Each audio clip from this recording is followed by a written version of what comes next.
Hello, everyone. Welcome to Far From Just Words. The topic today is vast. It's big. It's not something we haven't talked about, or a lot of people haven't talked about in the past. Africans, African nations, the border,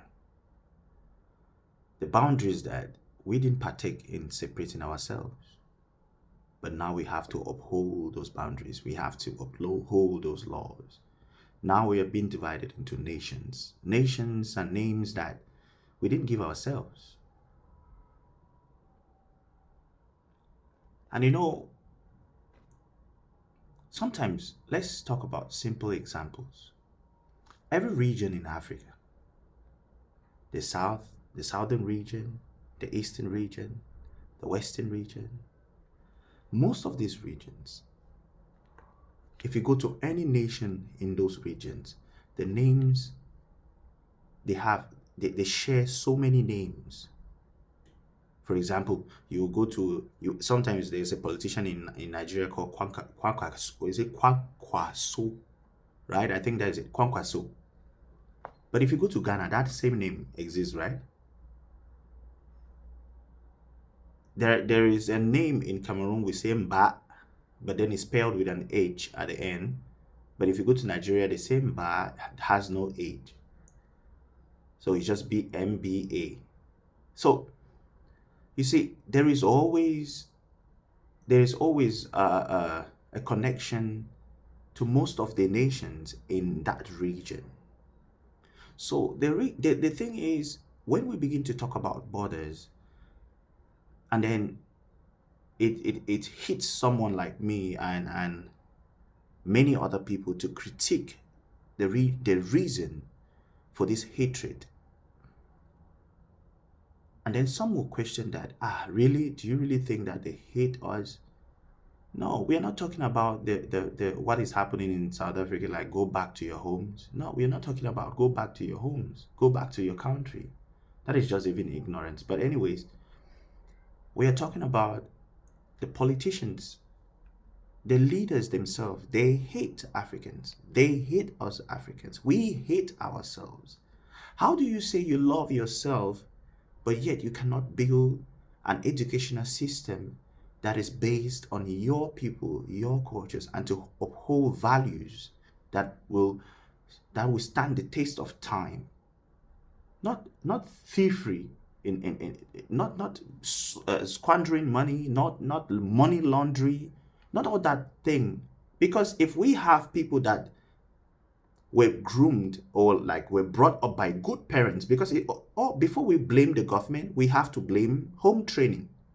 If you grew up in a home that they say stealing is bad, if you grew up in a home that they told you that don't ever touch somebody else's thing, if you grew up in a home that they say don't be selfish, sometimes if you see that things will work better if we work together, then do it. You see many of our nations growing. How do you say we do love ourselves, but most countries on the continent don't even have an ambulance that you can call and it comes to your home and pick you when, or your grandfather or somebody when they're sick? Just a phone number.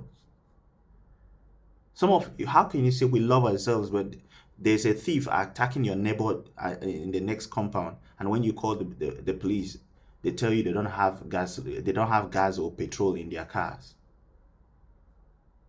They are scared, but they took the job. They wrote the examination. But we say they love each other. But then when the politician calls them to go and beat up someone that was saying something that was truthful, but because the politician is hurt, he gives them money to go and beat the guy. They go and beat the guy.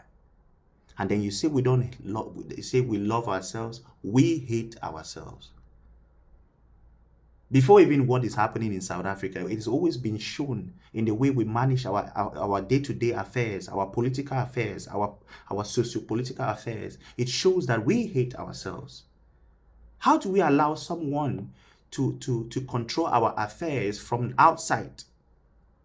Our minerals in most African countries are not controlled by the presidents in those countries, are controlled by the presidents in the West and in America. I said this some time ago, and people ask me, what is the use of having an industry to manufacture weapons? We are buying weapons, but we are having Boko Haram, but we are buying them from somewhere else. So we are spending the money that we could use for building infrastructure in our countries to buy weapons to defend ourselves from criminals that we didn't create, because they created those criminals to keep us from looking at the main things in our society that are important. And you say we don't hate ourselves when we cannot think, and that we have leaders that have indebted nations for so long because they know they will not live that long to see how much or the consequences of their actions. So they indebt those countries so badly. They can just get up any new day and just buy a new plane, buy a new day, send their kids to this, because they will not live long to see the consequences. And you say we don't hate ourselves? We hate ourselves so much that we would prefer to have a Lebanese in your country to do business peacefully than to see a black man live in your country and does business peacefully without aggression. Because the minute a black man succeeds, you see people at his door, not just his family. You have to share. Civil servants, you have to share. If you don't share with them, they bring you problem in the money. Oh, you had to pay this patang, you had to pay this other tax, you had to pay this, you didn't have to do, you have problems. The examples of countries I can state that big business entrepreneurs, business tycoons had to leave and relocate to other countries just because the country refused to participate in their political nonsense. And you talk about South Africa today. I mean, I also talked about South Africa. I don't like what they're doing. But you talk about it like it's new. It's not new. We hate ourselves. We have always hated ourselves. And it is shown through our leaders. What they do. They represent us. They are the image. Our image. That is it. When you look in the mirror, they are the mirror. They are us. They are doing to us what we will do to ourselves. We are harmful.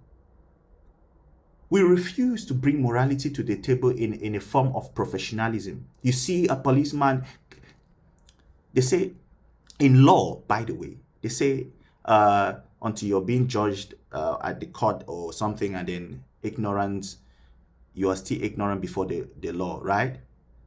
But the policeman is already holding you by your trousers like you're a thief, pushing you into the car, punching you, slapping you.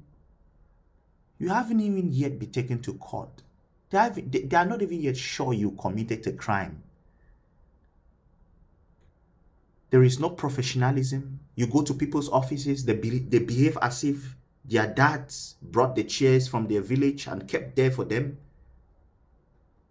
And you see, we don't hate ourselves. Some nations barely have airports for more than how many years, and their kids are driving cars that could buy land as big as any airport. But some countries don't have a good airport like the way you see in the movies. So when you say South Africa did this, yes, what they're doing is wrong. But also go back and look at yourself and look at the home training in your neighborhood. What the new mothers do now with, they say, gentle parenting and all that bullshit that is coming out now, feminism, patriarchy, misogynist, or whatever, all that bullshit that is infesting our societies. Please go back and check it. Look at those things. And then when you look at them, come back and tell me that where did these things, how does it affect our societies? Then before you go and start blaming the government, because the government too, they are the law.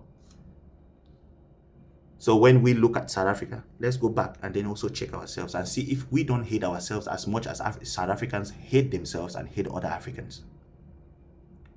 We are the same pot of soup. Thank you very much. This is Far From Just Words. Until next time.